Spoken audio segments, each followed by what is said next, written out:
trapped. You're trapped. Well, that's how we feel. We're in a very tiny studio on the third floor of an old building in Newport Richey, Florida. We call it the Dump Towers. We I'm feel in a trapped. closet. I'm in a closet here in the basement someplace with a hood over my head. I'm just.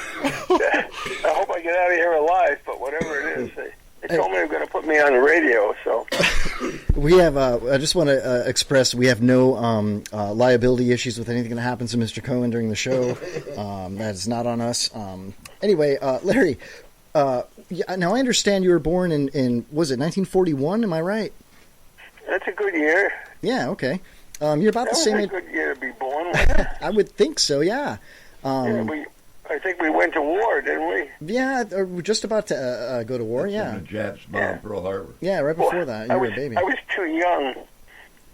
Well, they tried to draft me, but I was 3. So. Well, I'm glad that didn't happen at the time.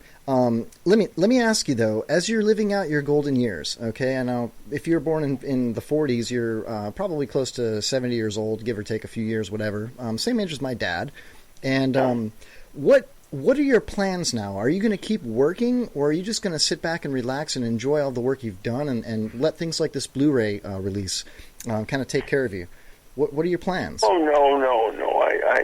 I'm writing screenplays all the time. There you go, man. And yeah, I never stop writing. I'm working all the time. And as far as direct films, I might do it, but I have some doubts about doing it the same way I did before when I had my own company and I produced my own films, because there's so much piracy going on now. Yeah. That you could make a picture and spend a lot of time on it, and also spend a lot of people's money, and then have the damn thing show up on the internet one morning unexpectedly and destroy all the intrinsic value of the piece.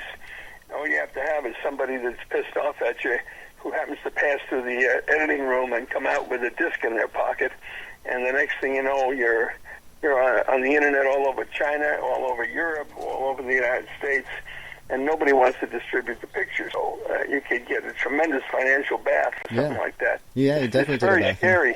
It's okay if you have a big picture where you spend a couple of $100 million to make the film, because a big company like Fox or Paramount or Universal, they can absorb the loss from the piracy. But a small picture like the ones I make, we can't handle a piracy event, so we could get wiped out, and it's too dangerous.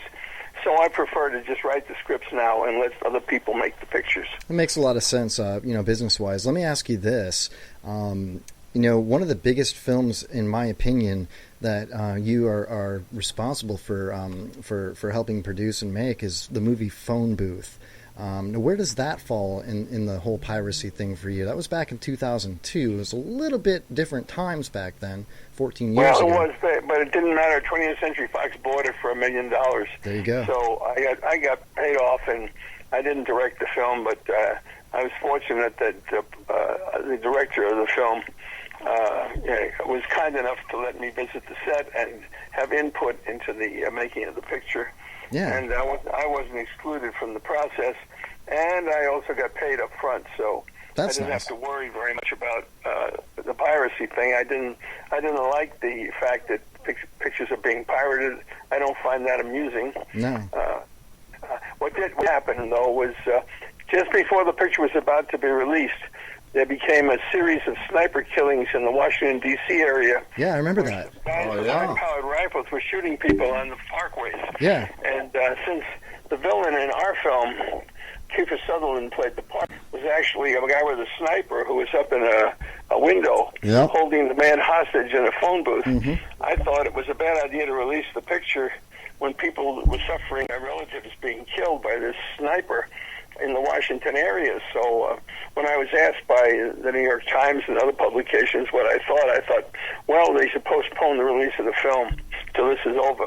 And 20th Century Fox wasn't too happy with my comments, but they did pull the picture, and they did release the picture a couple of months later successfully. But sometimes things can happen in real life that mirror what happens in a picture. Yeah. And you got to be really careful that you don't do anything to incite violence. in this crazy world we're living in. Well, I'm glad that as a professional that you have that that kind of an opinion, because of all the times that I've known at 41 years old, about almost 41, there's never been a more what's the word I'm looking for, Jay? There's never been more of a dangerous time for if you want to say inciting violence or just there's so many things going on, all this anti-cop stuff, all this negativity. I know, but people keep saying that, but you got to remember, I'm looking back at a time when one after the other, President Kennedy was assassinated, his brother was assassinated, Martin Luther King was assassinated, Malcolm X was assassinated. There was a series of prominent people that was coming on almost on a regular basis. The whole country was in uproar over this Vietnam War. People were being battered by the police in the streets. It was a much worse time than we have today. Yeah, and that, more frightening, much more terrifying. And there was mad bombers, and there's been a history of mad bombers and people blowing up government installations over the years.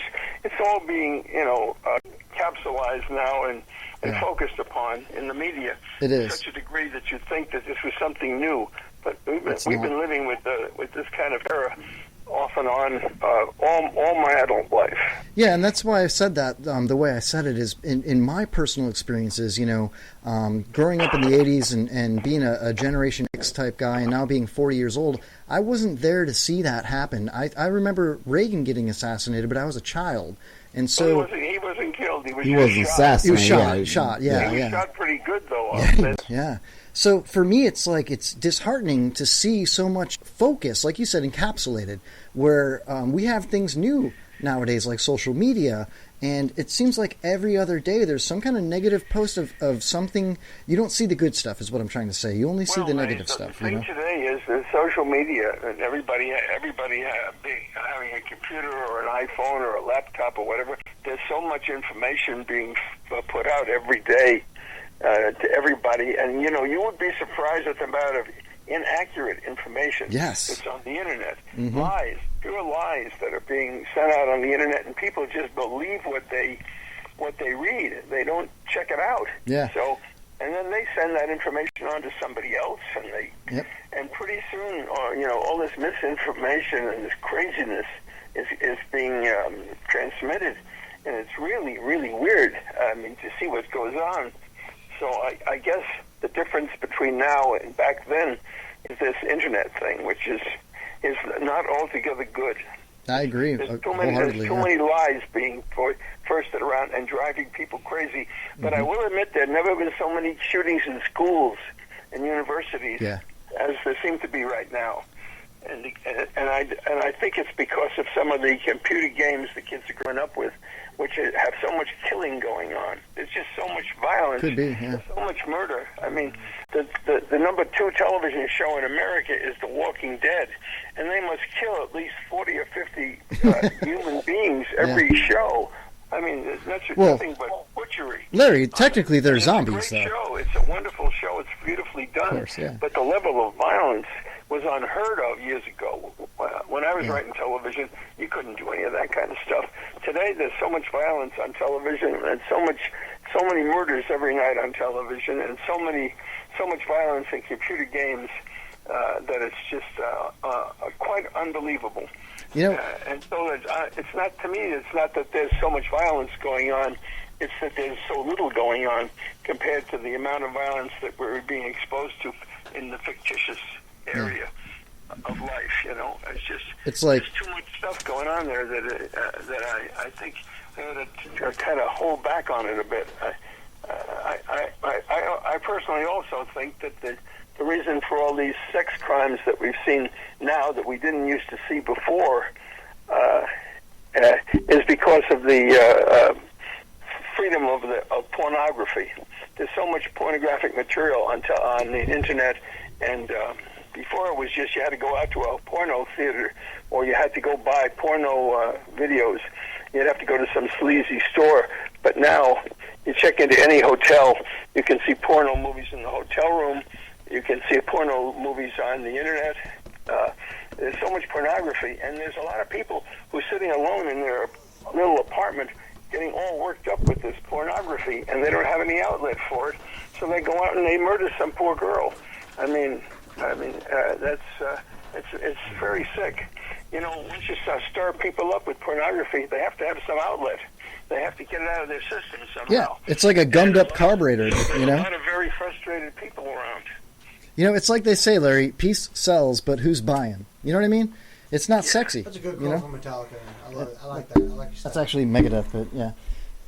Anyway, that was from the Rust in Peace album. Yeah, we'll talk about that later, Danny. Okay. All right, so anyway, Larry, can I ask you one question? We gotten pretty deep in this conversation, and it just kind of opens up a door for me. And I don't normally talk about stuff like this because it's not my forte. It's not. There's a lot of guys that I know in radio that talk a lot about conspiracy theories and things like that. And my personal opinion is that